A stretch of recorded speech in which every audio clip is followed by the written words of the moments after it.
So guys, I feel like we're at the point in the career mode where we can just actually start diving into the career and flying through the rounds. I feel like I've focused a lot on the abilities and the training sessions and all of the new stuff in the career mode in the first 2 episodes. But I think from here on out, I will probably just focus on actually racing the Supercross rounds. And of course, I will throw in the highlights from the training sessions. Coming into this round, I tried to perfect my showman skills, and to say the least, it was brutal. It was absolute chaos. I seem to struggle with the showman challenges, but I also had one of my craziest moments ever in Supercross 4.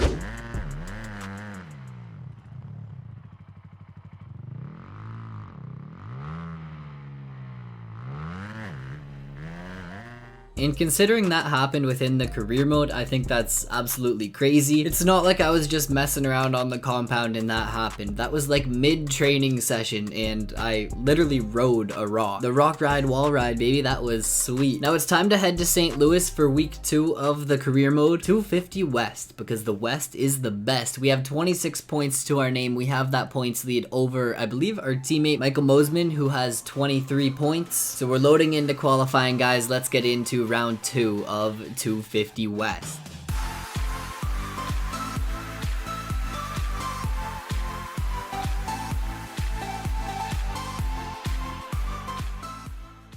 Hold up, man. Hold up. Do we have that red plate? You already know we have that red plate. Oh, the setup was looking good before, but now it is looking even better. Now here's my thing with St. Louis here. I haven't really played this track before. I believe I did play it once in Time Attack. So I do have some experience here on St. Louis, but I'm not sure how it's going to play out compared to Anaheim 1.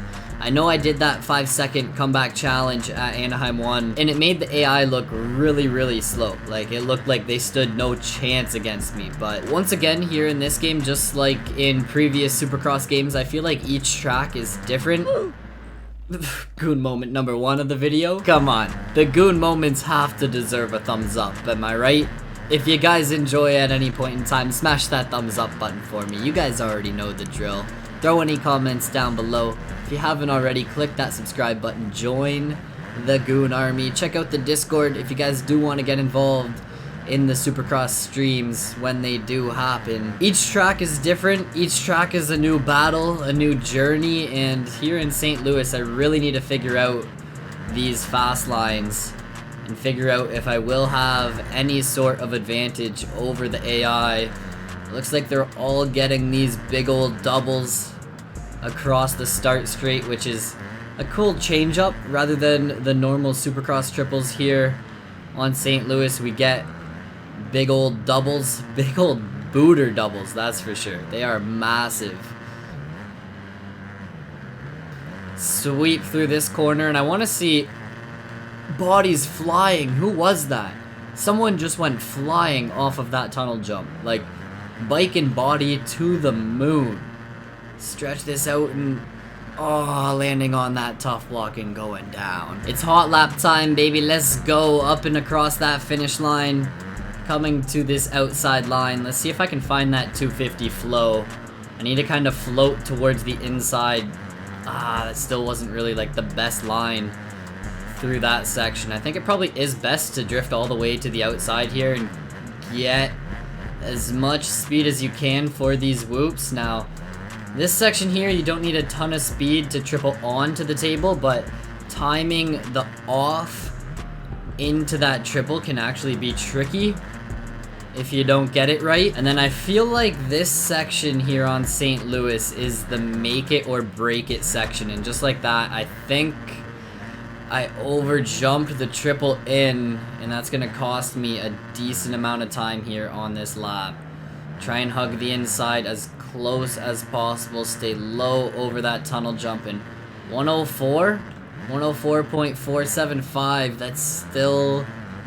that's a first place lap. Let's go. Like 3 seconds quicker than these guys too. Not even like just quicker by a little bit, like 3 full seconds quicker. So I believe we are going to heat race number 2 once again, since we were that top qualifier. The little things you have to appreciate here within this game, even in these loading screens like the finish line tower and stuff, it's updating, you know, 250 Supercross Heat 2. On the scoring tower there, coming up next, 250 Heat 2. It's more in depth, it makes it feel engaging, if that makes sense. And I think we are at the point within these Supercross games that we are just gonna see little tweaks year after year and minor improvements, which I don't think is a bad thing. I kind of compare it to like NBA, the NFL games. You know, if you look at like Madden, for example, the first few years you're gonna see a bunch of changes, and then after that, once they get that solid base game, it's just gonna be minor updates and tweaks and improvements from there on out. And I think that's the point that we're at within the Supercross series, which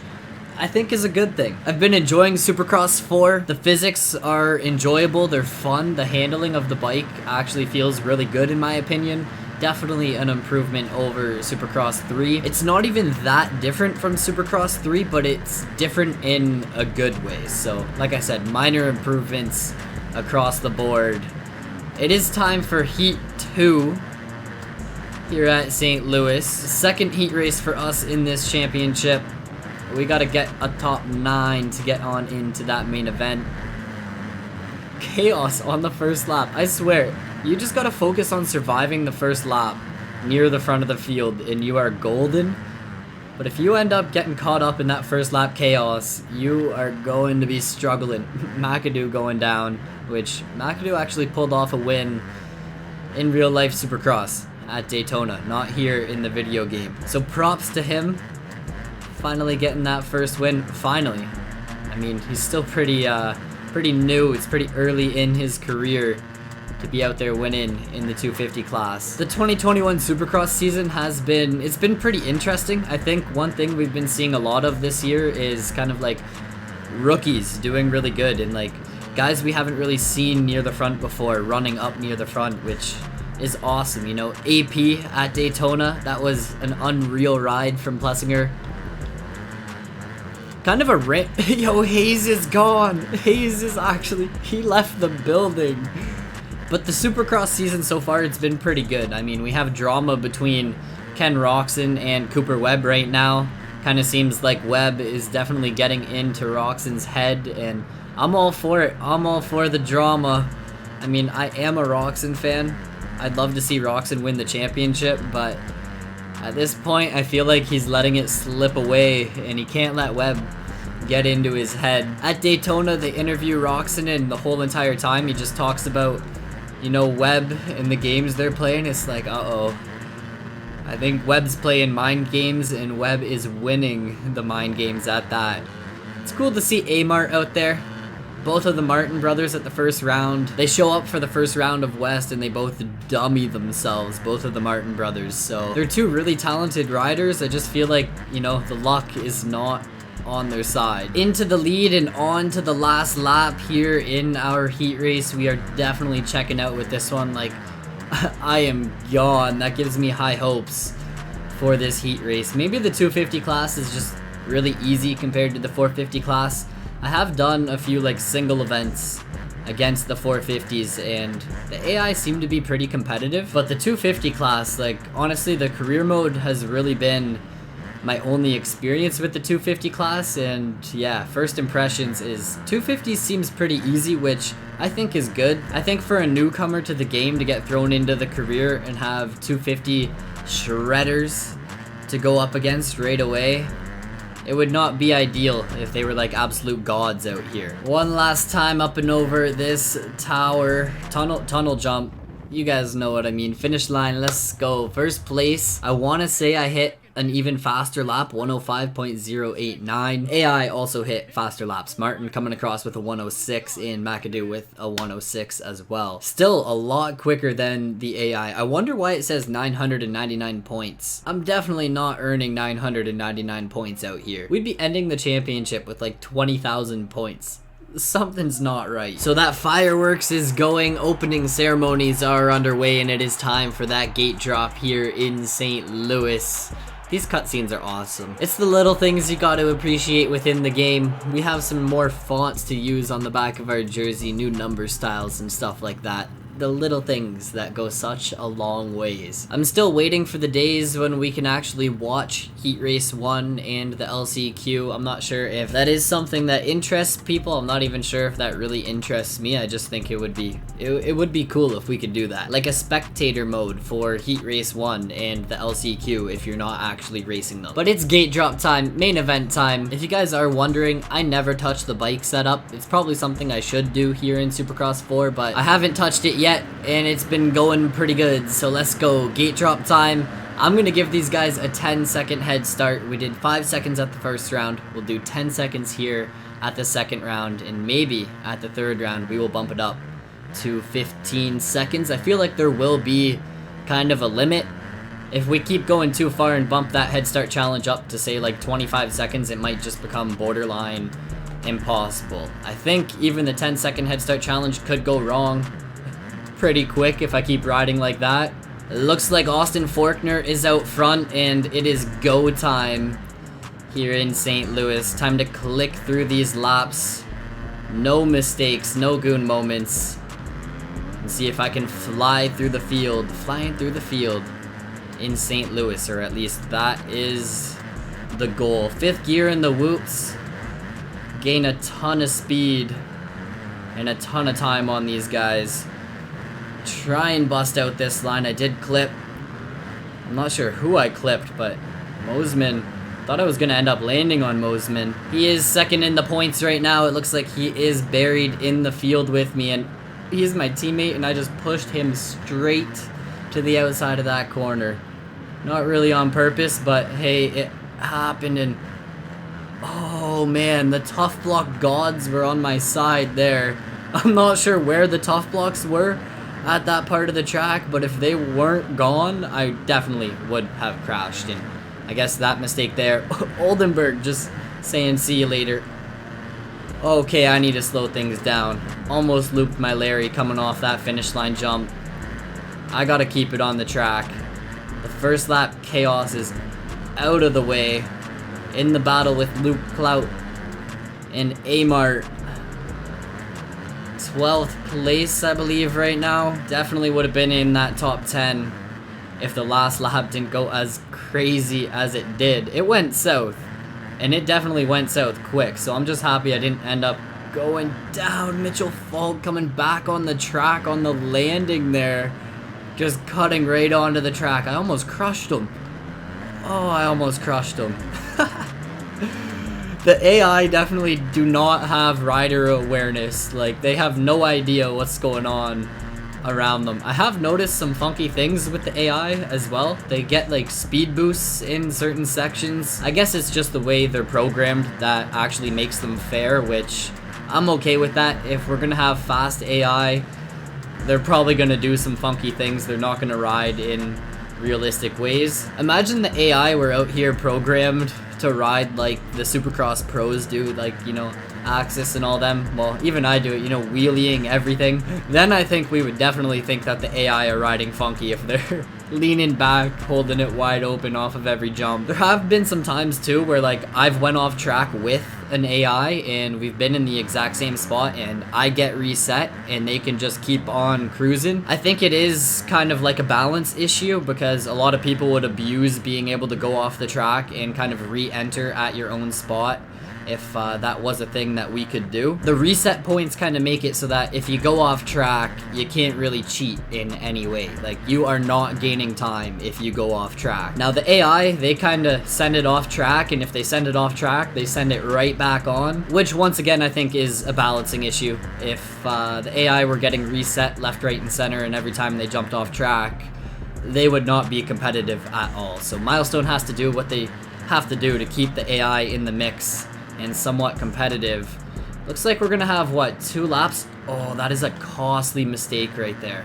Like, a costly mistake. I was about to say we have 2 laps to get up into the lead, but that mistake might have actually costed me my shot at a chance for the, like, man, oh, I was so close to getting into third. Forkner, I believe Forkner was leading and he went down, so the gap has closed up a little bit. I'm outside of that podium spot, and even that there, that's a costly old mistake.